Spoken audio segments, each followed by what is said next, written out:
Boa tarde, pessoal. Boas-vindas para mais uma Python Brasil. Eu sou a Mariana, eu sou uma mulher branca que tem cabelos pretos cacheados, estou usando óculos com lentes retangulares, eu também estou com uma jaqueta preta. E agora eu vou acompanhar vocês nessa palestra, na primeira palestra da trilha JBrew. E eu gostaria de lembrar vocês que essa Python Brasil é bastante importante, porque além desse evento maravilhoso com tantas palestras, também temos a oportunidade de doar para o projeto da ONG Mães da Favela. Então, vocês podem doar usando o QR Code que vai aparecer aqui na tela. Por favor, o pessoal poderia compartilhar o QR Code aqui, que é bastante importante porque você pode acessar o Eventbrite e também fazer a doação através desse QR Code, que está aqui no cantinho da tela. Bom, e agora, como o primeiro palestrante dessa trilha, eu queria chamar o Paulo Vasconcelos.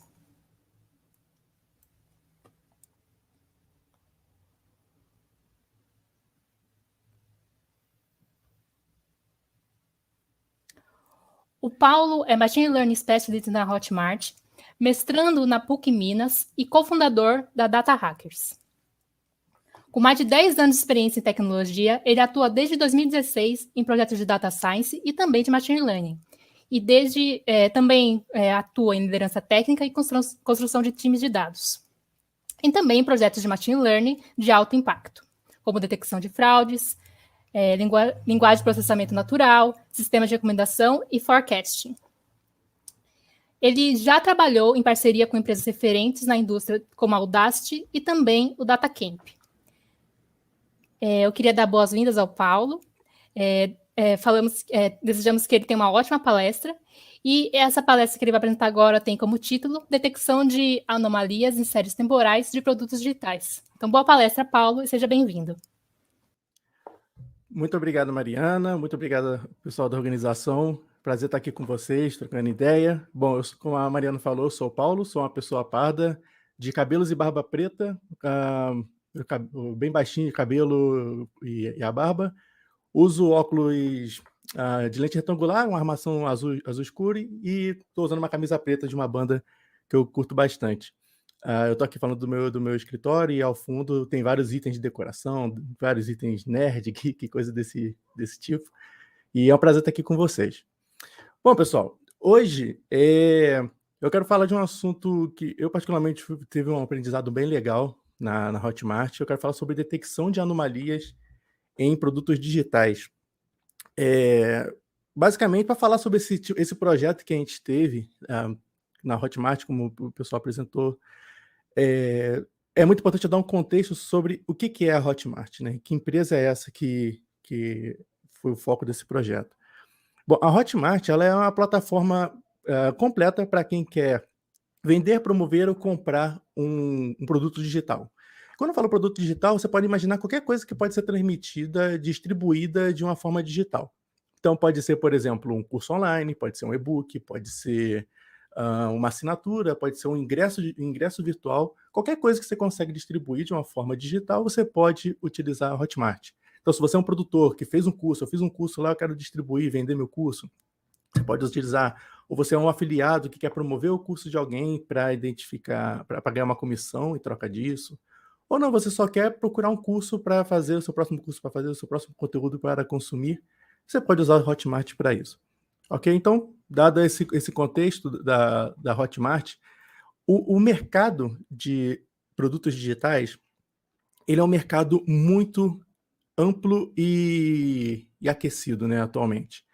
E hoje esse mercado ele tem suas próprias estratégias de venda. Tá, então eu estou falando no seguinte aspecto. Hoje existem vários tipos de estratégias que uma pessoa, que um produtor pode seguir para vender o seu produto. São dezenas de estratégias diferentes, mas né, para o foco dessa palestra eu quero focar em duas principais estratégias que são usadas. Tá? A gente chama aqui do lado esquerdo da tela, sobre a estratégia de produtos perpétuo. O que é um produto perpétuo? Um produto perpétuo é um produto que você pode chegar no site do produtor, na página do produtor e comprar a qualquer momento.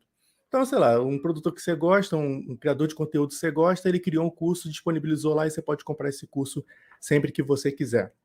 Isso é um produto perpétuo, está sempre lá disponível, até o produtor querer parar as vendas desse produto, mas sempre está lá disponível para você comprar. E esse produto, esse tipo de estratégia tem um perfil de ter um ritmo de vendas constantes, ou seja, ele tem ali uma quantidade de vendas que se mantém constante ao longo dos meses, ao longo dos dias, da semana, do ano e por aí vai. Não tem picos muito grandes de acesso a todo momento, né? Então ele tem uma cadência de vendas ali diária. Uma outra estratégia que existe é o que a gente chama de produto lançamento. O que é um produto lançamento? É aquele produto que você tem um tempo limitado para comprar. Você provavelmente já bateu o olho em anúncios, em um produtor, um criador de conteúdo, que ele fala, gente, estou abrindo uma turma nova aqui do meu curso, só tenho tantas vagas, ou você tem até a próxima semana para comprar. Você já deve ter visto esse tipo de conteúdo sendo vendido, né? Isso é uma característica de um produto lançamento. Que você tem ele gera uma escassez, você tem um tempo limitado para comprar ele. E a principal diferença entre o perpétuo e o lançamento é que o lançamento ele tem vários picos de venda. Afinal, você tem um espaço curto de tempo para poder comprar o curso, então ele é muito caracterizado por ter picos de venda muito grandes nos primeiros dias, na primeira semana, e grandes períodos vazios, sem venda, porque é quando a pessoa parou de vender o curso, fechou a turma, ou coisas desse tipo. Então, dado esses dois cenários aqui, esses dois contextos aqui, para a gente, na Hotmart, é muito importante saber se um produto é lançamento ou se um produto é perpétuo. Hoje não temos uma forma fácil de fazer isso. Por exemplo, não podemos pedir ao usuário, ao produtor, para marcar o produto. Olha, esse produto que você está querendo vender, é um lançamento ou é um produto perpétuo? Também chamado de evergreen, né? A gente chama o termo em inglês dele. A gente não faz isso porque muitos dos nossos usuários nem sabem esse tipo de estratégia, e não tem esse conhecimento, a educação ainda nesse aspecto, tanto que os passos que depois que ele cria o produto é uma questão de educação. Então, a gente não pode depender unicamente do usuário e dar esse feedback para a gente. E também não é fácil a gente usar uma regra de negócio simples para identificar esse tipo de produto, né? Se ele é lançamento ou se ele é perpétuo. E por que para a Hotmart isso é muito importante? Por N motivos, tá? O primeiro deles é que isso gera uma inteligência muito grande para o nosso negócio. Saber se um produto é lançamento ou perpétuo, eu consigo saber, por exemplo, olha, no último ano, quanto do nosso faturamento veio de produtos perpétuos e veio de produto de lançamento?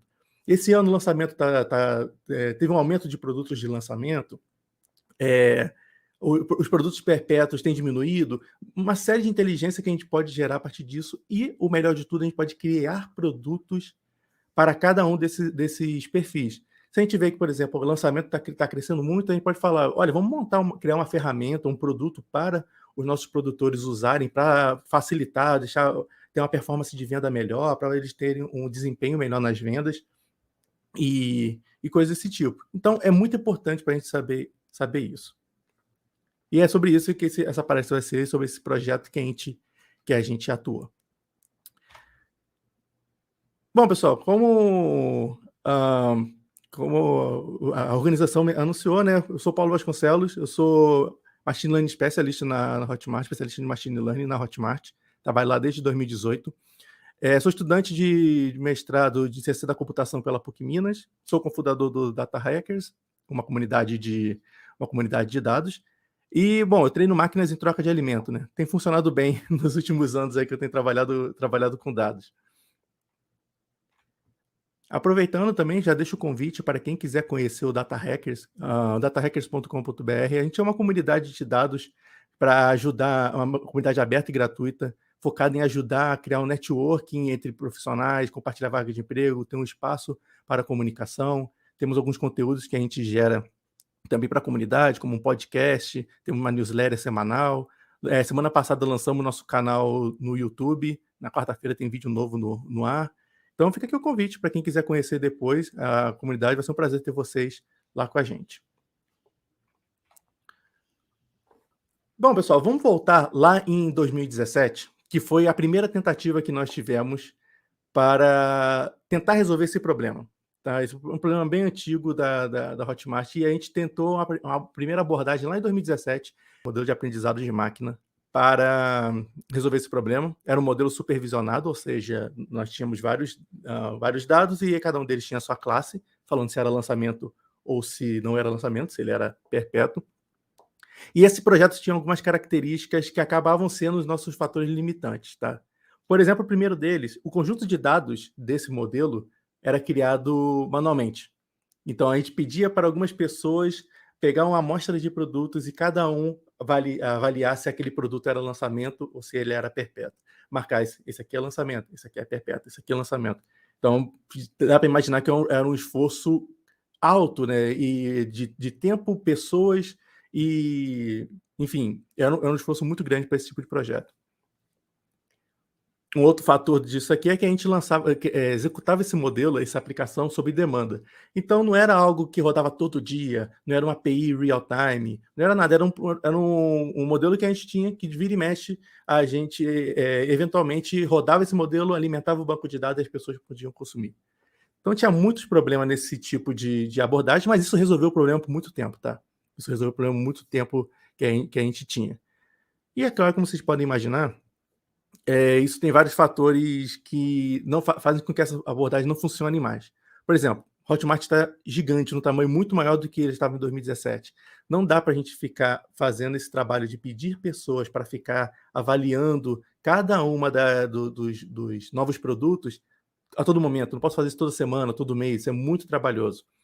E fora que o dado ele envelhece muito rápido também. Um produto que hoje ele era lançamento, o produtor pode falar, quer saber? Ele não vai ser mais lançamento não, agora vai ser perpétuo. A pessoa pode mudar o perfil, esse perfil da estratégia de produto deles. Então, ok, isso aí é uma coisa que a gente possibilita também, o que a gente imaginava. E então, o dado envelhece muito rápido e a gente queria algo que fosse um processo que fosse automatizado, que não precisasse da gente lá todo mês ficar executando e rodando a rotina. Então, a gente começou a pensar em abordagens para como que a gente pode substituir esse sistema que a gente tem e ainda resolver o problema de uma forma melhor, né? De uma forma que seja escalável. À medida que o negócio cresce, a gente consegue manter uma qualidade desse resultado. E, bom, uma coisa que eu acho que é muito importante eu deixar claro aqui é que a gente adotou uma mentalidade muito clara quando a gente queria tentar coisas novas, tá? Existe um conceito chamado navalha de Ockham, que basicamente também é chamado de princípio da parcimônia, regra da parcimônia, que ele parte da seguinte premissa, que quando duas soluções explicam o mesmo fenômeno, a gente sempre escolhe a mais simples. Então, se eu tenho duas soluções que explicam a mesma hipótese, resolvem o mesmo problema, eu vou escolher a mais simples dela.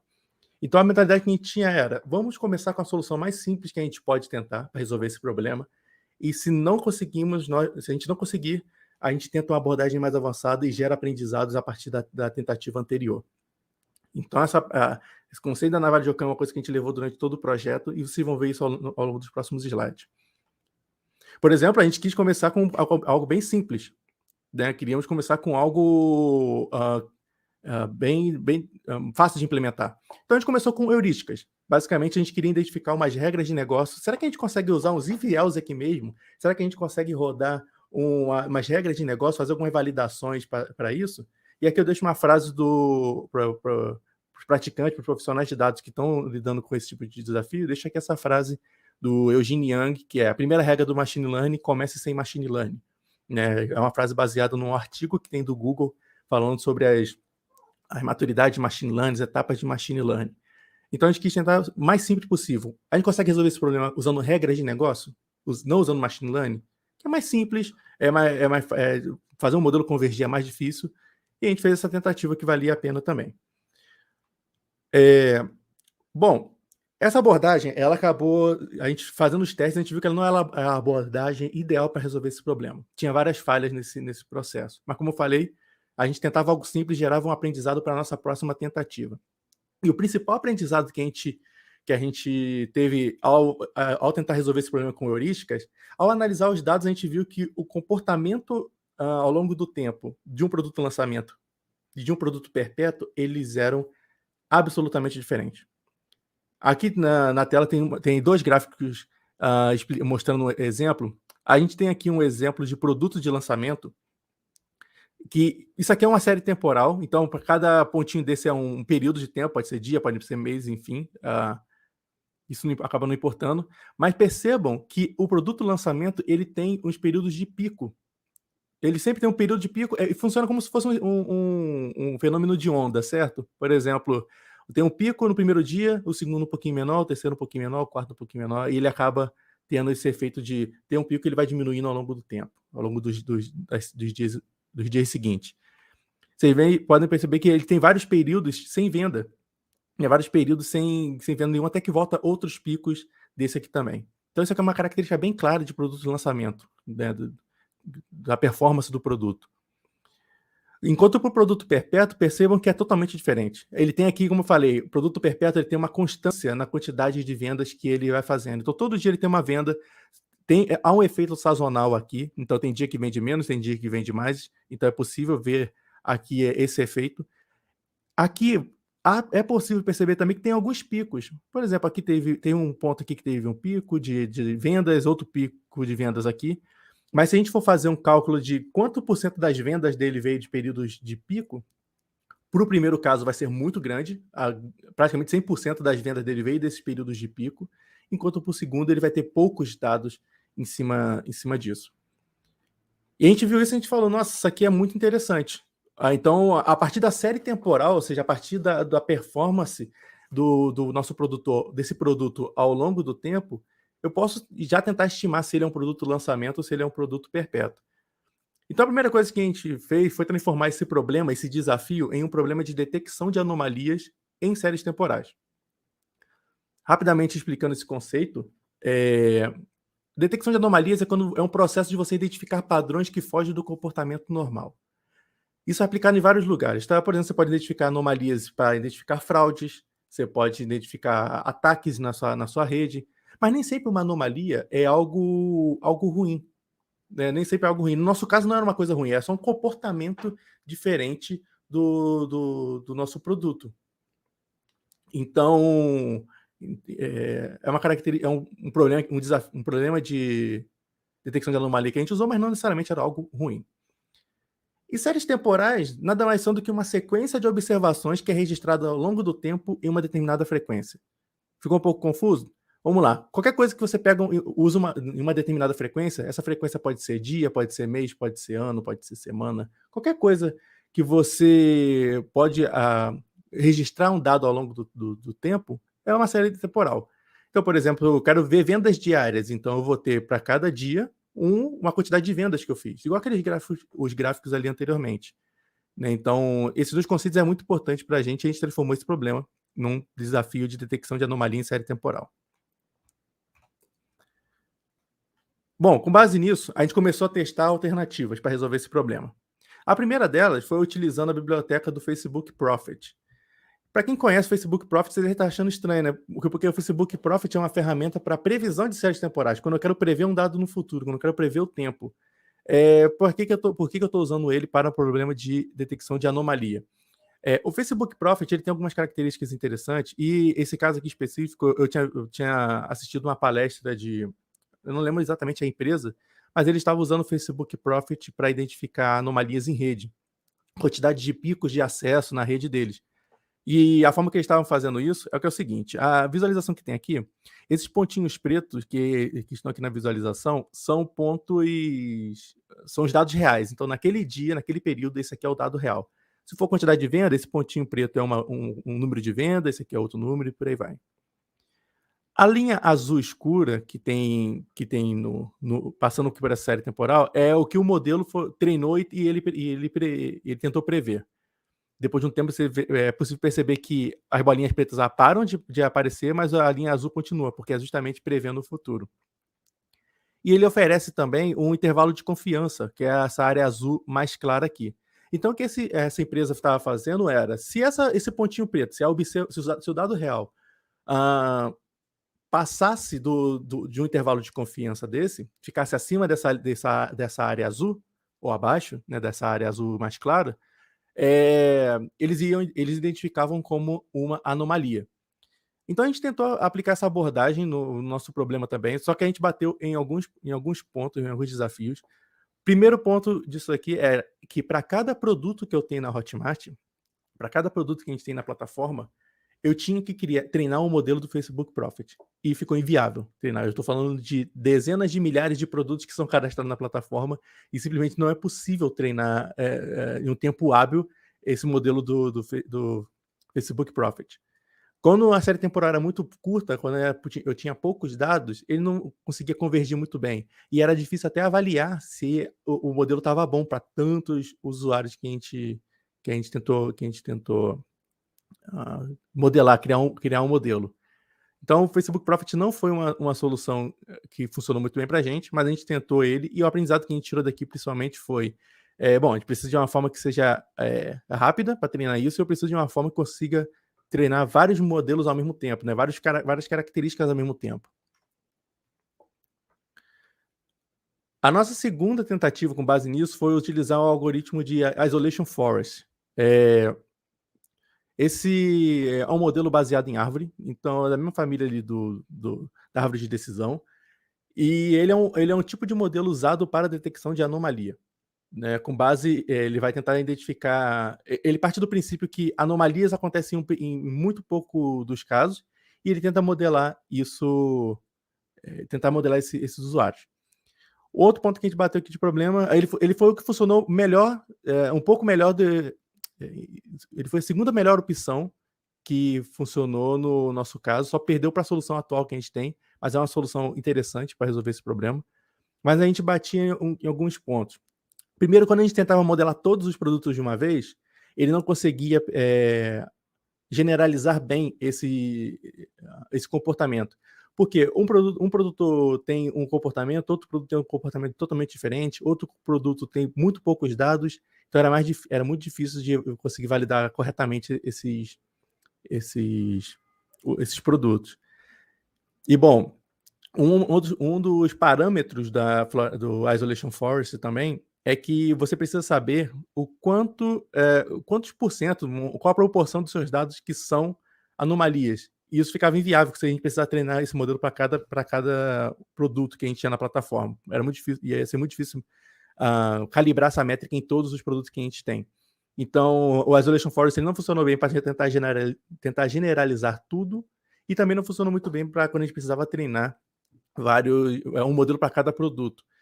Então, as duas técnicas, tanto o Facebook Profit quanto o Isolation Forest, são duas técnicas poderosas. Elas resolvem muitos problemas de detecção de anomalia e previsão de série temporal. Mas no nosso caso não funcionou. E, bom, a gente chegou na nossa solução atual, após testar essas diferentes opções. Primeira coisa que a gente fez uma combinação entre um algoritmo de detecção de anomalia e um algoritmo de clusterização. Tá? Eu vou passar por cada um desses modelos que a gente teve aqui. O primeiro algoritmo de detecção de anomalia é chamado de Time Series Bitmap. Eu estou deixando o link desse paper aqui, que se chama Assumption Free Anomaly Detection in Time Series. E essa apresentação já está disponível no meu site, para quem quiser conferir depois, é o me.paulovasconcelos.com.br, que para quem quiser ler esse paper, é um paper muito legal de ler, muito fácil de acompanhar. E esse algoritmo de detecção de anomalia, ele foi feito especificamente para detectar anomalia em série temporal. E o experimento que eles usaram para validar esse algoritmo foi para a detecção de batimentos cardíacos anormais em eletrocardiogramas.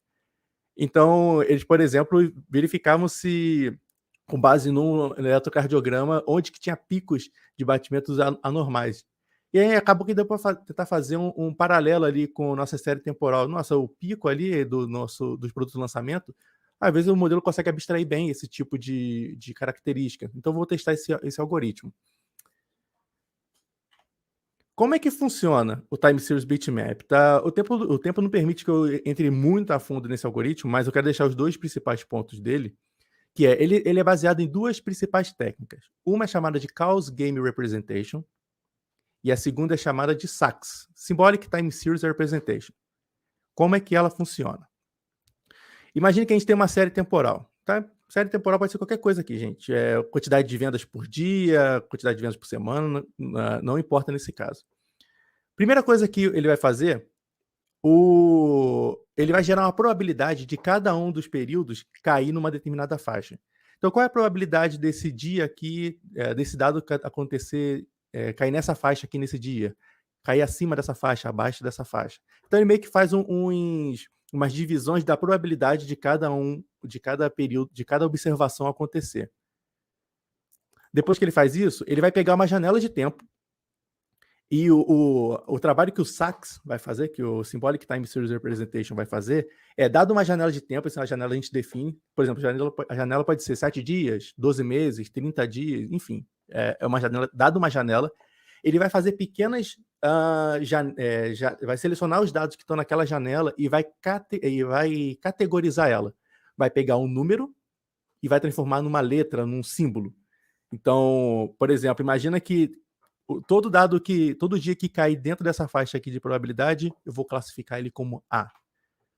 E ele vai fazendo isso para cada janela, ele vai movendo essa janela ao longo do tempo. Então, caiu aqui é A, caiu aqui é B, caiu acima, ficou acima dessa faixa, vai ser letra C. Então, ele vai fazer isso para toda a minha série temporal. Ele vai transformar um dado numérico, basicamente ele faz pega um dado numérico e transforma numa categoria, num símbolo. Feito isso, após a gente discretizar a série temporal, o trabalho feito pelo Causgrave Representation, o CGR, é verificar a frequência que cada um daqueles símbolos, de cada uma combinação de letra, acontece ao longo da série temporal. E ele atribui um score de anomalia para aquilo. Então, por exemplo, ele vai ver quantas vezes apareceu a letra A, o símbolo A, ou o símbolo que ele define. Quantas vezes apareceu a letra A, a letra B, a letra C, a letra D? Quantas vezes apareceu a AB, AC, BC? Enfim, ele vai fazer, para cada possível combinação, ele vai fazer essa contagem dessa frequência. E com base nessa contagem de frequência, ele vai identificar e atribuir um score de anomalia para ela.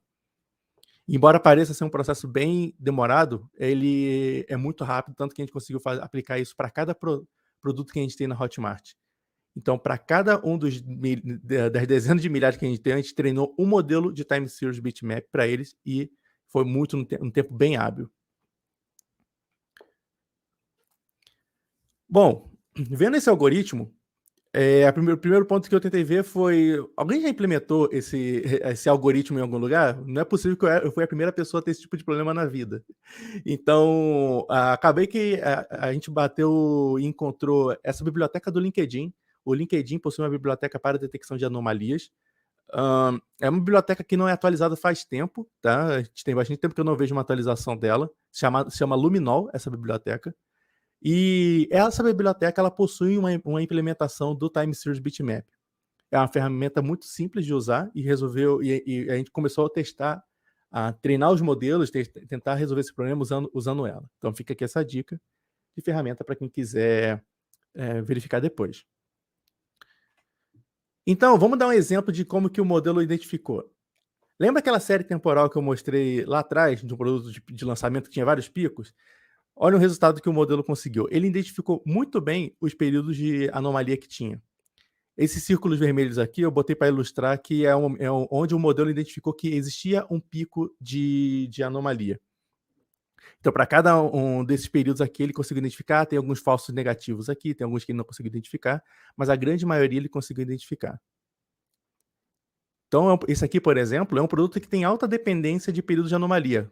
Eu posso dizer que mais de 90% das vendas que ele fez foi de um período que foi considerado uma anomalia. Uma coisa que a gente faz é saber quanto do faturamento dele veio desses períodos, né? Em contrapartida, quando a gente olha uma série temporal de um produto perpétuo, olha só esse caso. Ele conseguiu identificar que os períodos de sazonalidade, ou seja, quando eu vendo pouco no domingo, por exemplo, não é uma anomalia, por conta das janelas de tempo que ele vai movendo. Mas ele conseguiu identificar aqui que tinha, sim, alguns períodos que teve alguns picos que fugia daquele cenário normal. Então, novamente, esse produto que ele tem, sim, alguns picos de venda, ele tem, sim, alguns períodos de anomalia, mas, dado o todo, é muito pouca das vendas dele veio desses períodos. Isso já foi um resultado muito legal que a gente conseguiu identificar. Para cada produto, a gente conseguiu treinar esse modelo que conseguiu gerar um score para a gente de quantas vendas quantos por cento das vendas daquele produto veio de períodos de anomalia.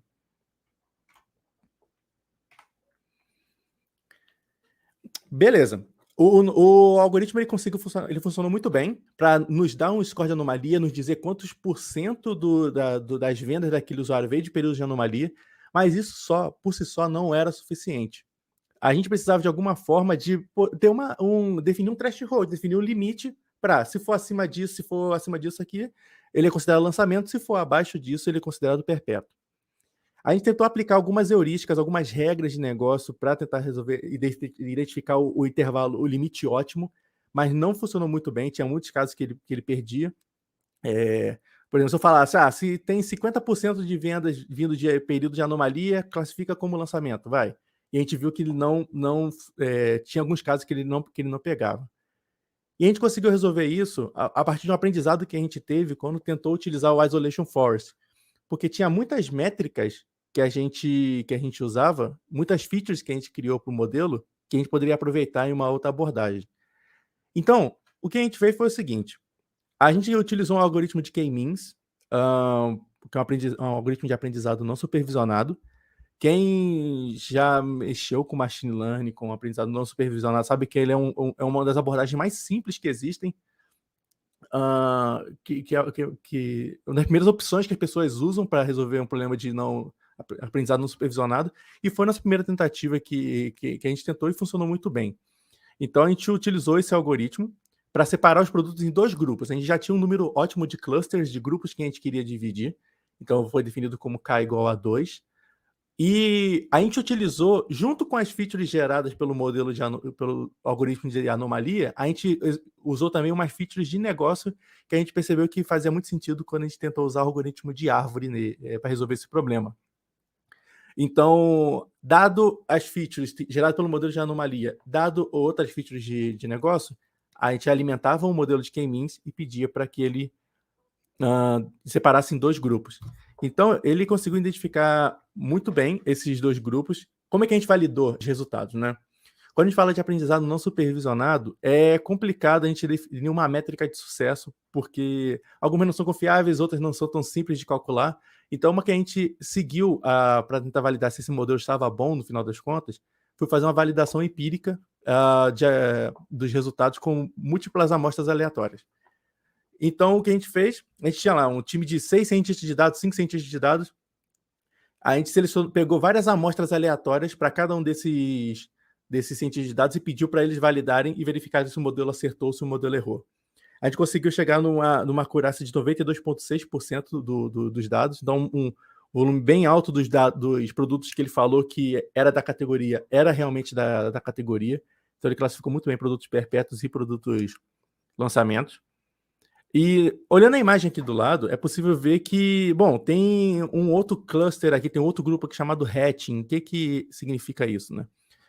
Um aprendizado que a gente teve nesse período aqui foi que tinha produtos que eles eram tão novos e a gente tinha tão pouco histórico dele que até um ser humano, se olhasse para ele, não saberia classificar entre produto perpétuo e um produto lançamento.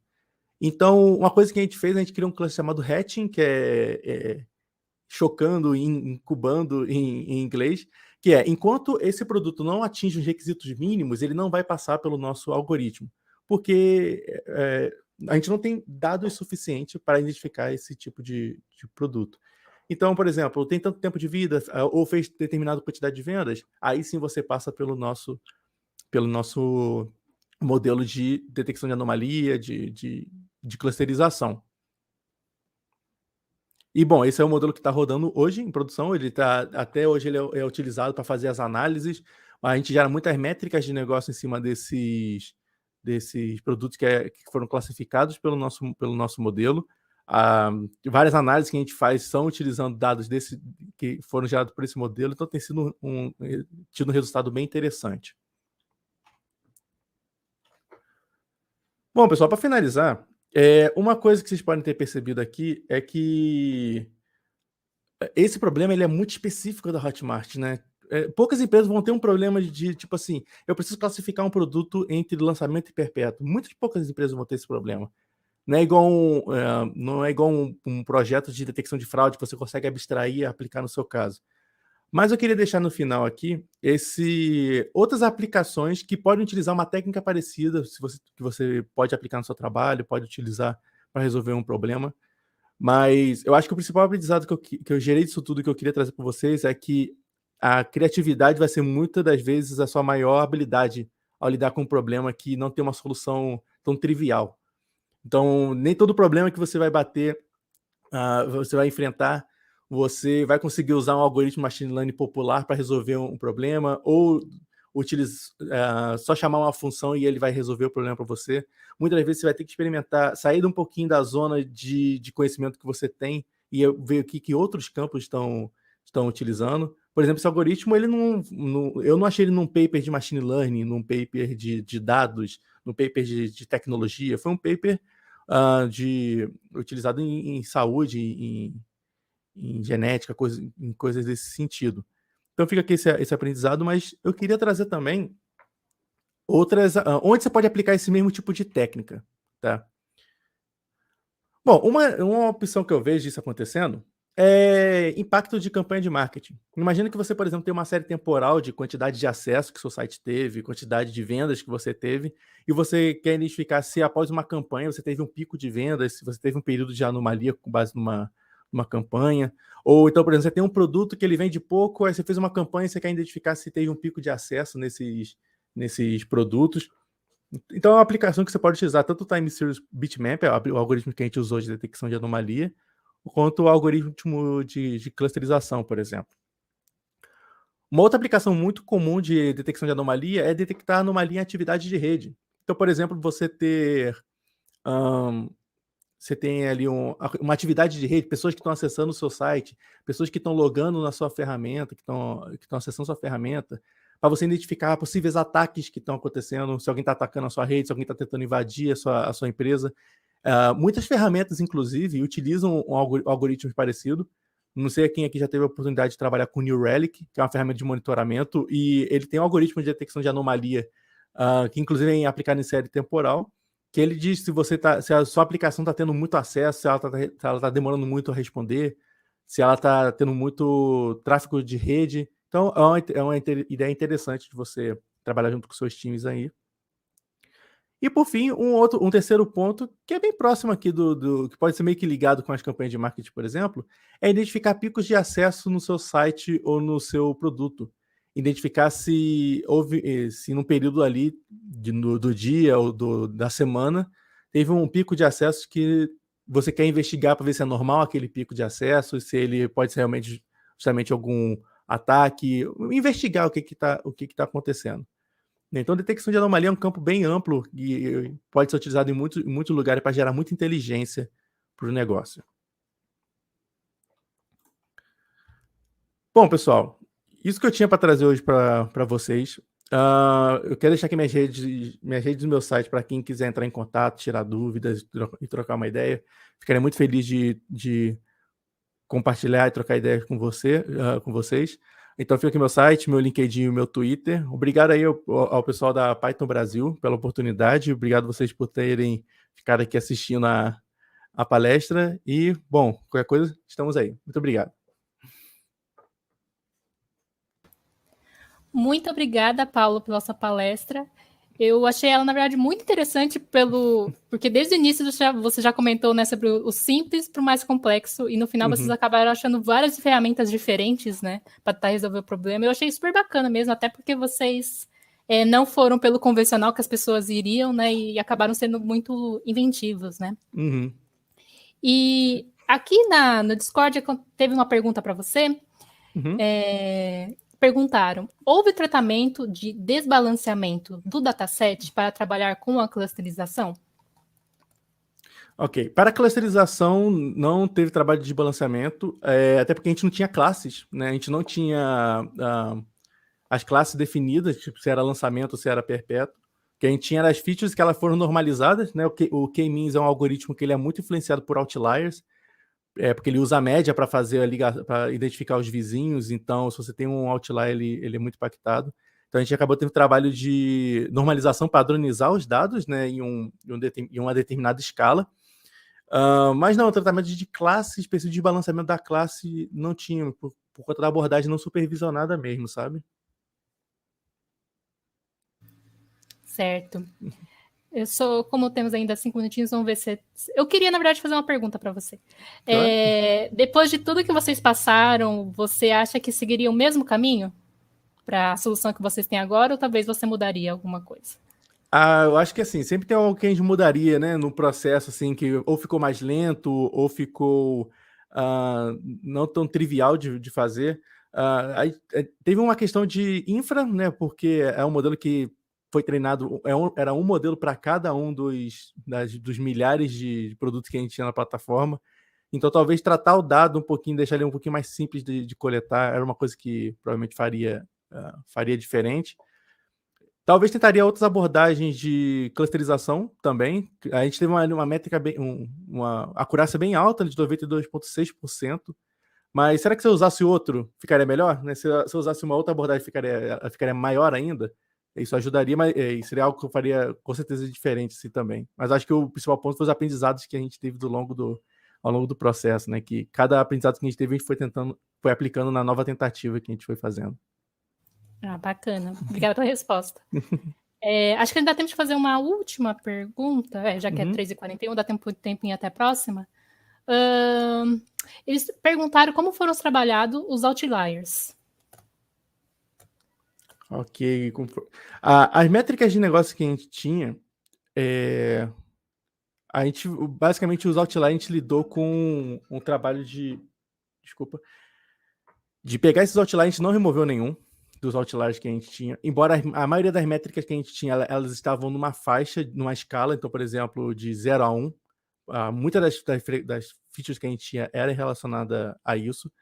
Então, o principal trabalho foi escalar muito bem os dados. Como é um algoritmo que ele é muito impactado por esses outliers, eu não quis excluir nenhum, porque o outlier faz parte ali da vida real, que a gente vai ter na vida real. Então, uma coisa que a gente fez foi escalar muito bem. Então, se tinha um outlier, a gente tinha um teto, por exemplo, de valor da escala, e se passasse daquele teto, a gente diminuía ele para entrar dentro de uma faixa, por exemplo. Né? Tipo, passou desse... Vamos botar que se a gente tivesse uma variável ordinal, 0, 1, 2, 3, 4, se passasse desse outro valor, a gente colocava como 5, por exemplo. Então, a gente teve um trabalho de escalar. O principal ponto foi escalar o dado para ele não ser impactado na hora de fazer a previsão. Entendi. Surgiram algumas outras dúvidas, mas aí eu queria pedir para você poder responder para o pessoal lá no Discord. Claro, tô vendo aqui as perguntas chegando. Surgiram várias perguntas. Lembrando, pessoal, que quem acompanha a palestra e quiser também perguntar para o Paulo mais dúvidas, vocês podem se inscrever no evento, que tem a inscrição aqui na descrição do vídeo, e aí vocês acessam o Discord, você pode interagir diretamente com os palestrantes. Então, eu queria agradecer ao Paulo novamente pela palestra, e queria agradecer a todo mundo que assistiu, e vocês podem ficar aqui no canal, que daqui a pouco começa a próxima palestra. Até a próxima, pessoal!